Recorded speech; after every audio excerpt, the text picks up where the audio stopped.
que nós vimos isso chegar. Como nós éramos países já acostumados a lidar com isso, a gente imaginava o quê? Que nós íamos ter comitê de crise. Nós íamos nos preparar, que toda pessoa sensata pensaria isso. Todo governo sensato fez isso. Mas não fizemos. Assistimos a pandemia chegar, e aí o presidente disse que não morreríamos disso, porque pela condição de atleta, ele não pegaria, que o brasileiro tomava banho na lama, que era apenas uma gripezinha. Aí o senhor, a Osmar Terra, disse que não íamos morrer mais do que 800 pessoas.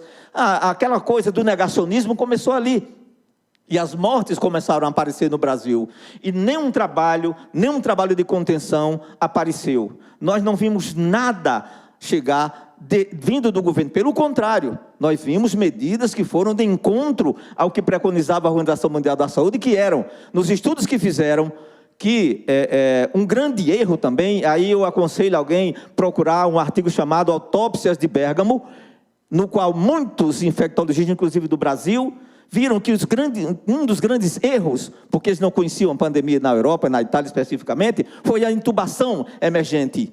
Muitos casos não havia necessidade de intubação, mas como eles não conheciam, intubava todo mundo que chegava, e depois viram que apenas precisavam, depois de autópsias em cadáveres do Covid, que era apenas anticoagulante em muitos casos, porque ele coagula vasos que vão diretamente para pulmão, coração, cérebro e tudo, e muitas pessoas foram intubadas, morreram pela intubação, apenas em caso extremo deveria ser intubada. Então, houveram vários estudos, a ciência começou a trabalhar, mas a classe política não. A classe política viu nisso uma maneira de ganhar dinheiro. A classe bancária viu nisso uma maneira de ser mais milionário do que antes. Os bancos privados, que já tiveram lucros estupendos, que superaram os últimos 25 anos, ao invés de se juntarem na luta, receberam do governo 2 trilhões e 250 bilhões para emprestar dinheiro a empresários que podiam quebrar nesta crise. E esses empresários, a juros perdidos, eles iam dar como garantia seus patrimônios.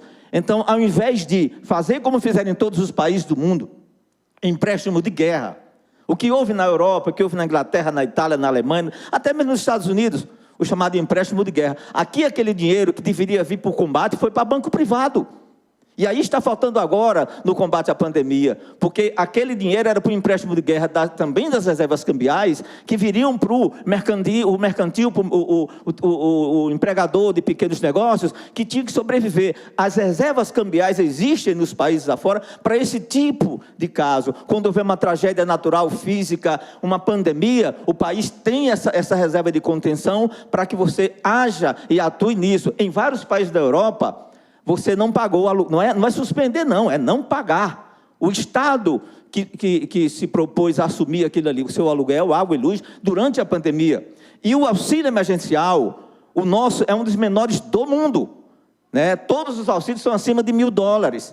Isso, aí eu pergunto, aí entra na questão maior, que é um dos maiores crimes cometidos nesta pandemia, que foi um empréstimo paralelo ao corte de verba da Fiocruz em maio, e eu tenho uma denúncia maior agora. O Brasil foi convidado também ainda em agosto, entre maio e agosto do ano passado, para fazer parte de um grande consórcio mundial do COVAX, que cada país, em suas regiões, se comportariam como os organizadores das campanhas de vacinação. O Brasil seria o responsável pelas vacinações na América Latina. O Brasil não quis fazer parte.